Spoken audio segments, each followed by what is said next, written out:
بسم اللہ الرحمن الرحیم۔ السلام علیکم ورحمۃ اللہ۔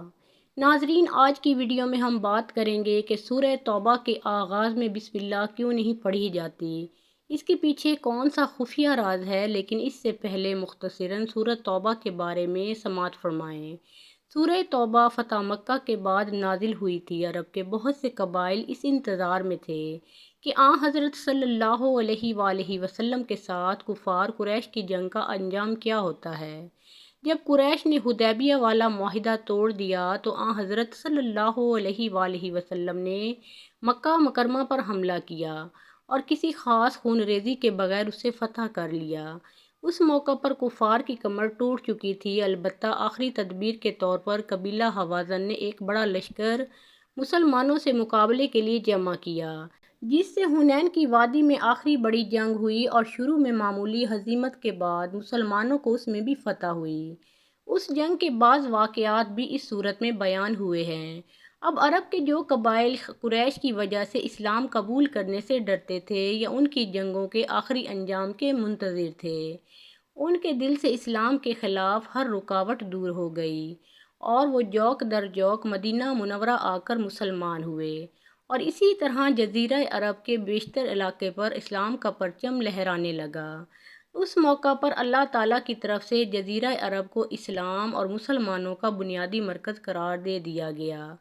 اصل منشا تو یہ تھا کہ پورے جزیرہ عرب میں کوئی بھی غیر مسلم مستقل باشندے کی حیثیت میں باقی نہ رہے، جیسا کہ حضرت صلی اللہ علیہ وآلہ وسلم نے اس خواہش کا اظہار فرمایا کہ جزیرہ عرب میں 2 دن باقی نہ رہنے پائیں۔ لیکن اس مقصد کو حاصل کرنے کے لیے تدریج کا طریقہ اختیار فرمایا گیا۔ سب سے پہلا ہدف یہ مقرر فرمایا گیا کہ جزیرہ عرب کو بت پرستوں سے خالی کرایا جائے۔ چنانچہ جو بچے کھچے بت پرست عرب میں رہ گئے تھے اور جنہوں نے 20 سال سے زیادہ مدت تک مسلمانوں کو وحشیانہ مظالم کا نشانہ بنایا تھا، ان کو اس سورت کے شروع میں مختلف مدتوں کی مہلت دی گئی، جس میں اگر وہ اسلام قبول نہ کریں تو انہیں جزیرہ عرب چھوڑنے ورنہ جنگ کا سامنا کرنے کے احکام دیے گئے ہیں، اور مسجد حرام کو بت پرستی کی ہر نشانی سے پاک کرنے کا اعلان کیا گیا ہے۔ اس ہدف کے پورا ہونے کے بعد جزیرہ عرب کی مکمل صفائی کا دوسرا مرحلہ یہود و نصارہ کو وہاں سے نکالنے کا تھا۔ حضرت صلی اللہ علیہ وآلہ وسلم کی حیات طیبہ میں یہ مرحلہ مکمل نہیں ہو سکا تھا، لیکن آپ نے اس کی وصیت فرما دی تھی۔ اس سے پہلے روم کے بادشاہ نے مسلمانوں کی بڑھتی ہوئی طاقت کو دیکھ کر ان پر حملہ کرنے کے لیے ایک بڑی فوج جمع کی۔ حضرت صلی اللہ علیہ وآلہ وسلم پیش قدمی کر کے اس کے مقابلے کے لیے تبوک تک تشریف لے گئے۔ اس صورت کا بہت بڑا حصہ اس مہم کے مختلف پہلوؤں پر روشنی ڈالتا ہے۔ منافقین کی ماندانہ کارروائیاں مسلسل جاری تھیں۔ اس صورت میں ان کی بدعنوانیوں کو بھی تشت ازبام کیا گیا ہے۔ اس صورت کو سورہ توبہ بھی کہا جاتا ہے اور سورۃ برات بھی۔ برات اس لیے کہ اس کے شروع میں مشرکین سے برات اور دستبرداری کا اعلان کیا گیا ہے، اور توبہ اس لیے کہ اس میں بعض ان صحابہ کرام کی توبہ قبول ہونے کا ذکر ہے جنہوں نے تبوک کی مہم میں حصہ نہیں لیا تھا اور بعد میں اپنی اس غلطی پر توبہ کی تھی۔ جزیرہ عرب کو اسلام کا مرکز بنانے کے لیے اللہ تعالیٰ نے یہ حکم نازل فرمایا کہ کچھ عرصے کی مہلت کے بعد کوئی بت پرست مستقل طور پر جزیرہ عرب میں نہیں رہ سکتا۔ چنانچہ سورہ توبہ میں ان بچے کھچے مشرکین سے دستبرداری کا اعلان کیا گیا ہے جو ابھی تک اسلام نہیں لائے تھے، اگرچہ یہ مشرکین وہ تھے جنہوں نے مسلمانوں کو ستانے میں کوئی کسر نہیں چھوڑی تھی اور ان پر وحشیانہ ظلم ڈھائے تھے، لیکن جزیرہ عرب سے نکلنے کے لیے مختلف مہلتیں دی گئی ہیں، جن کی تفصیل سورہ توبہ کی ابتدائی آیتوں میں آئی ہے۔ اب بات کرتے ہیں کہ سورہ توبہ کے آغاز میں بسم اللہ کیوں نہیں ہے۔ حضور صلی اللہ علیہ وآلہ وسلم کی عادت مبارکہ یہ تھی کہ جب بھی کوئی آیت نازل ہوتی تو آپ صلی اللہ علیہ وآلہ وسلم کاتبین وحی صحابہ کو بلا کر اس آیت کو جس جگہ جس صورت میں لکھنا ہوتا تھا بتلا کر اس آیت کو لکھوا لیتے، لیکن یہ آیتیں جنہیں سورہ توبہ کے نام سے جانا جاتا ہے، ان کے متعلق حضور صلی اللہ علیہ وآلہ وسلم نے کچھ ارشاد نہیں فرمایا کہ انہیں کس صورت میں کس جگہ پر لکھنا ہے، اس لیے ایسا سمجھا جا سکتا ہے کہ یہ بھی ایک مستقل صورت ہوگی۔ تاہم سورہ انفال کی آخری اور سورہ توبہ کی ابتدائی آیات کے مضامین میں مناسبت پائی جاتی ہے۔ دونوں صورتوں میں مناسبت کی وجہ سے سورہ توبہ کو سورہ انفال کے بعد رکھا گیا۔ دوسری طرف جب ایک سورت کو دوسری سورت سے علیحدہ کرنا ہو تو بیچ میں بسم اللہ لکھی جاتی تھی تاکہ یہ معلوم ہو کہ دونوں صورتیں الگ الگ ہیں۔ سورہ توبہ کے شروع میں بسم اللہ نہیں لکھوائی گئی تاکہ ما قبل والی سورت کے ساتھ اس کا تعلق ہونا سمجھ میں آئے، اور چونکہ یہ بات واضح نہیں تھی کہ سورہ توبہ الگ سورت ہے یا سورہ انفال ہی کا جز ہے، اس لیے دونوں پہلوؤں کو مد نظر رکھتے ہوئے صحابہ کرام رضی اللہ تعالیٰ عنہم کے زمانے میں جب حضرت عثمان رضی اللہ تعالیٰ عنہ نے قرآن کو جمع کیا تو اس کے شروع میں بسم اللہ نہیں لکھی گئی اور اگلی سورت سے اس کو الگ بتایا گیا تاکہ دونوں صورتوں کو ایک ہی نہ سمجھ لیا جائے۔ اسی بنا پر حضرات فقہ کرام نے فرمایا ہے کہ جو شخص اوپر سے سورہ انفال کی تلاوت کرتا ہوا آئے اور سورہ توبہ شروع کر رہا ہو تو وہ بسم اللہ الرحمن الرحیم نہ پڑھے، لیکن جو شخص اسی سورت کے شروع یا درمیان سے اپنی تلاوت شروع کر رہا ہے تو اس کو چاہیے کہ بسم اللہ الرحمن الرحیم پڑھ کر شروع کرے۔ سورہ توبہ کے شروع میں بسم اللہ شریف کے ذکر نہ ہونے کی اصل وجہ یہ ہے کہ اس کے نزول کے ساتھ بسم اللہ کا نزول نہ ہوا، اس لیے کہ سورہ توبہ میں قہر و جلال اور منافقین پر غیظ و غضب اور ان سے بیزاری کا ذکر ہے، اور بسم اللہ الرحمن الرحیم میں رحمت کا بیان ہے اور رحمت کے ساتھ فوراً رحمت کا ذکر مناسب نہیں۔ بعض ناواقف یہ سمجھتے ہیں کہ سورہ توبہ کے شروع میں کسی حال میں بسم اللہ پڑھنا جائز نہیں، یہ غلط ہے۔ صحیح اور درست بات وہی ہے جو اوپر ذکر کی گئی ہے۔ اللہ تعالی ہم سب کو قرآن مجید کی تلاوت کی سعادت و توفیق عطا فرمائے، آمین یا رب العالمین۔ حضرت ابو ہریرہ رضی اللہ تعالیٰ عنہ بیان کرتے ہیں، ایک مرتبہ ہم لوگ رسول اکرم صلی اللہ علیہ وآلہ وسلم کے ارد گرد بیٹھے ہوئے تھے۔ اس مجلس میں حضرت ابو بکر صدیق رضی اللہ تعالیٰ عنہ اور حضرت عمر رضی اللہ تعالیٰ عنہ بھی تشریف فرما تھے۔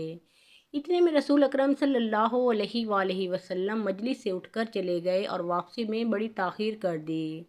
ہمیں خدشہ لاحق ہو گیا کہ کہیں رسول اکرم صلی اللہ علیہ وآلہ وسلم کو اکیلے پا کر کوئی نقصان نہ پہنچائے، چنانچہ ہم گھبرا سے گئے اور آپ صلی اللہ علیہ وآلہ وسلم کی تلاش میں اٹھ کھڑے ہوئے۔ سب سے پہلے گھبراہٹ میرے اوپر طاری ہوئی تھی، میں جلدی سے رسول اکرم صلی اللہ علیہ وآلہ وسلم کو ڈھونڈنے کے لیے نکل پڑا۔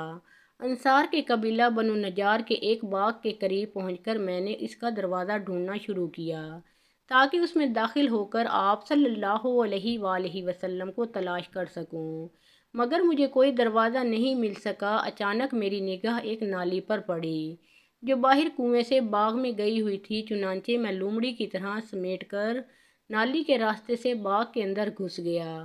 باغ میں رسول اکرم صلی اللہ علیہ وآلہ وسلم سے ملاقات ہو گئی۔ آپ صلی اللہ علیہ وآلہ وسلم نے پوچھا، ابو ہریرہ رضی اللہ تعالیٰ عنہ ہو؟ میں نے عرض کیا، ہاں اللہ کے رسول صلی اللہ علیہ وآلہ وسلم۔ آپ صلی اللہ علیہ وآلہ وسلم نے پوچھا، کیا بات ہے؟ میں نے عرض کیا، دراصل جب آپ صلی اللہ علیہ وآلہ وسلم نے ہمارے درمیان سے اٹھنے کے بعد واپسی میں تاخیر کی تو ہمیں خوف دامن گیر ہوا کہ کہیں آپ صلی اللہ علیہ وآلہ وسلم کو اکیلا پا کر کوئی دشمن حملہ نہ کر دے، اس لیے ہم لوگ گھبرا اٹھے۔ آپ صلی اللہ علیہ وآلہ وسلم کی تلاش میں جب میں نے اس باغ میں آنا چاہا تو کوئی دروازہ مجھے نظر نہیں آ سکا۔ بڑی مشکل سے لومڑی کی طرح سمٹ کر میں نالی کی راہ سے آپ صلی اللہ علیہ وآلہ وسلم تک پہنچنے میں کامیاب ہو سکا ہوں۔ دوسرے لوگ بھی میرے پیچھے پیچھے آ رہے ہیں۔ یہ سننے کے بعد رسول اکرم صلی اللہ علیہ وآلہ وسلم نے مجھے اپنے دونوں جوتے مبارک دے کر فرمایا، اے ابو ہریرہ رضی اللہ تعالیٰ عنہ، میرے یہ دونوں جوتے لے کر جاؤ، جو کوئی اس باغ کے باہر ملے اور وہ سچے دل سے گواہی دیتا ہو کہ اللہ کے سوا کوئی معبود نہیں تو اسے جنت کی خوشخبری سنا دو۔ حضرت ابو ہریرہ رضی اللہ تعالیٰ عنہ کا بیان ہے، جب میں یہ خوشخبری لے کر رسول اکرم صلی اللہ علیہ وآلہ وسلم کے جوتوں سمیت باہر نکلا تو سب سے پہلے میری ملاقات حضرت عمر فاروق رضی اللہ تعالیٰ عنہ سے ہوئی۔ انہوں نے پوچھا، ابو ہریرہ یہ جوتے کیسے ہیں؟ میں نے رسول اکرم صلی اللہ علیہ وآلہ وسلم کی بشارت سے حضرت عمر فاروق رضی اللہ تعالیٰ عنہ کو آگاہ کیا تو انہوں نے زور سے ایک مکہ میرے سینے پر رسید کیا، جس کی وجہ سے میں سرین کے بل زمین پر گر پڑا۔ پھر حضرت عمر فاروق رضی اللہ تعالیٰ عنہ نے کہا، چلو واپس جاؤ۔ میں روتے ہوئے جب رسول اللہ صلی اللہ علیہ وآلہ وسلم کی خدمت میں واپس پہنچا تو آپ صلی اللہ علیہ وآلہ وسلم نے پوچھا، ابو ہریرہ تجھے کیا ہو گیا؟ میں نے آپ صلی اللہ علیہ وآلہ وسلم کو حقیقت سے آگاہ کیا۔ اتنے میں حضرت عمر رضی اللہ تعالیٰ عنہ بھی میری پیٹھ پر آ پہنچے۔ رسول اکرم صلی اللہ علیہ وآلہ وسلم نے ان سے پوچھا، عمر آخر تم نے ایسا کیوں کیا؟ حضرت عمر رضی اللہ تعالیٰ عنہ نے عرض کیا، اے اللہ کے رسول صلی اللہ علیہ وآلہ وسلم، میرے ماں باپ آپ پر قربان، کیا آپ نے ابو ہریرہ رضی اللہ تعالیٰ عنہ کو سچے دل کے ساتھ کلمہ طیبہ کی گواہی دینے والوں کے لیے جنت کی بشارت دے کر بھیجی تھی؟ رسول اکرم صلی اللہ علیہ وآلہ وسلم نے ارشاد فرمایا، ہاں۔ حضرت عمر رضی اللہ تعالیٰ عنہ نے عرض کیا، آپ صلی اللہ علیہ وآلہ وسلم ایسا نہ کریں، کیونکہ مجھے خوف ہے کہ لوگ اس بشارت پر تکیہ کر بیٹھیں گے اور عمل کو بالائے طاق رکھ دیں گے، اس لیے آپ لوگوں کو عمل کرنے کے لیے چھوڑ دیں۔ چنانچہ رسول اکرم صلی اللہ علیہ وآلہ وسلم نے ارشاد فرمایا، چلو انہیں عمل کرنے کے لیے چھوڑ دو۔ اللہ تعالیٰ نے ایک مرتبہ حضرت سلیمان علیہ السلام پر وحی نازل فرمائی کہ سمندر کے کنارے جائیں اور قدرت الہیہ کا تماشا دیکھیں۔ حضرت سلیمان علیہ السلام اپنے مصاحبین کے ساتھ تشریف لے گئے، مگر انہیں کوئی ایسی شے نظر نہیں آئی۔ آپ علیہ السلام نے ایک جن کو حکم دیا کہ سمندر میں غوطہ لگا کر اندر کی خبر لاؤ۔ عفریت نے غوطہ لگایا مگر کچھ نہ پایا اور واپس آ کر عرض کیا، اے اللہ کے نبی، میں نے غوطہ لگایا مگر سمندر کی تہہ تک نہیں پہنچ سکا اور نہ ہی کوئی قابل ذکر چیز دیکھی ہے۔ یہ سن کر حضرت سلیمان علیہ السلام نے اس سے بھی قوی جن کو غوطہ خوری کا حکم فرمایا۔ وہ اس سے دگنی مسافت تک سمندر کے اندر گیا، لیکن اسے بھی کوئی ایسی چیز نظر نہیں آئی جو قدرت الہی کا عجیب و غریب مظہر ہوتی۔ اب آپ علیہ السلام نے اپنے وزیر آصف بن برخیہ کو سمندر میں اترنے کا حکم دیا۔ وہ سمندر کی تہہ تک جا پہنچے۔ اس نے ایک عجوبہ چیز دیکھی جسے دیکھ کر وہ حیران و پریشان ہو گئے۔ آصف بن برخیہ نے تھوڑی دیر کے بعد ایک سفید رنگ کا انتہائی نفیس فوری کبا لا کر حضرت سلیمان علیہ السلام کی خدمت میں پیش کر دیا، جس میں 4 دروازے تھے۔ ایک دروازہ موتی کا، دوسرا یاقوت کا، تیسرا ہیرے کا اور چوتھا زمرد کا۔ کمال قدرت یہ تھی کہ چاروں دروازے کھلے ہونے کے باوجود اندر سمندر کے پانی کا ایک قطرہ بھی نہیں داخل ہوا تھا۔ حالانکہ کعبہ سمندر کی تہہ میں تھا، حضرت سلیمان علیہ السلام نے ملاحظہ فرمایا کہ اس کے اندر ایک انتہائی خوبصورت نوجوان صاف ستھرے کپڑے پہنے ہوئے نماز میں مشغول تھا۔ حضرت سلیمان علیہ السلام کعبہ کے اندر تشریف لے گئے۔ جب وہ نماز سے فارغ ہوا تو آپ علیہ السلام نے اس سے سلام کر کے دریافت فرمایا کہ اس سمندر کی تہہ میں تم کیسے پہنچ گئے؟ تو اس نے جواب دیا، اے اللہ کے نبی، میرے ماں باپ معذور تھے اور میری ماں نابینا تھی۔ میں نے ان دونوں کی 70 سال تک خدمت کی۔ میری ماں کا جب انتقال ہونے لگا تو اس نے دعا کی، خداوندہ اپنی اطاعت میں میرے فرزند کو عمر دراز عطا فرما۔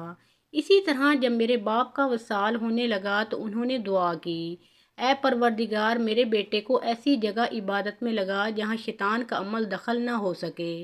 میں اپنے والد کو دفن کر کے جب اس ساحل پر آیا تو مجھے یہ قبہ نظر آیا۔ اس کی خوبصورتی کا مشاہدہ کرنے کے لیے میں اس کے اندر چلا گیا۔ اتنے میں ایک فرشتہ وارد ہوا اور اس نے قبہ کو سمندر کی تہہ میں اتار دیا۔ حضرت سلیمان علیہ السلام نے اس سے دریافت کیا، تم کس زمانے میں یہاں آئے تھے؟ نوجوان نے جواب دیا، میں سیدنا ابراہیم علیہ السلام کے زمانے سے یہاں ہوں۔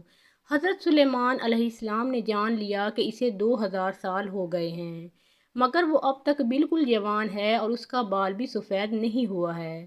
حضرت سلیمان علیہ السلام نے فرمایا، تم وہاں کھاتے کیا ہو؟ تو نوجوان نے عرض کیا، اے اللہ کے نبی، ایک سبز پرندہ روزانہ اپنی چونچ میں سر برابر کی ایک زرد چیز لے کر آتا ہے، میں اسے کھا لیتا ہوں اور اس میں دنیا کی تمام نعمتوں کا لطف ہوتا ہے۔ اس سے میری بھوک بھی مٹ جاتی ہے اور پیاس بھی رفع ہو جاتی ہے۔ اس کے علاوہ گرمی، سردی، نیند، سستی، غنودگی اور نامانوسی و وحشت، یہ تمام چیزیں مجھ سے دور رہتی ہیں۔ حضرت سلیمان علیہ السلام نے فرمایا، اب تم ہمارے ساتھ بیٹھنا چاہتے ہو یا تمہیں تمہاری جگہ پہنچا دیا جائے؟ نوجوان حضور مجھے میری ہی جگہ بھجوا دیں تو مناسب رہے گا۔ اس طرح میں یکسوئی سے اپنے خالق حقیقی کی عبادت میں مشغول رہوں گا۔ ہو سکتا ہے میں قیامت تک اللہ کی عبادت کرتا رہوں۔ حضرت سلیمان علیہ السلام نے حضرت آصف بن برخیا کو حکم فرمایا تو انہوں نے قبا اٹھا کر پھر سمندر کی تہہ میں پہنچا دیا۔ اس کے بعد حضرت سلیمان علیہ السلام نے لوگوں کو مخاطب کر کے فرمایا، اللہ تم پر رحم کرے، دیکھو والدین کی دعا کتنی قبول ہوتی ہے، لہٰذا ان کی نافرمانی سے بچو۔ اگر کسی کی اولاد نافرمان ہو اور اطاعت نہ کرتی ہو تو قرآن پاک کی ان 2 آیات کا کثرت سے ورد کریں، انشاءاللہ تعالیٰ ان کی برکت سے آپ کی اولاد نیک اور صالح بن جائے گی۔ نمبر 1، ربی حب لی من لدنک ذریۃ طیبۃ انک سمیع الدعاء۔ نمبر 2، ربنا حب لنا من ازواجنا وذریاتنا قرۃ اعین واجعلنا للمتقین اماما۔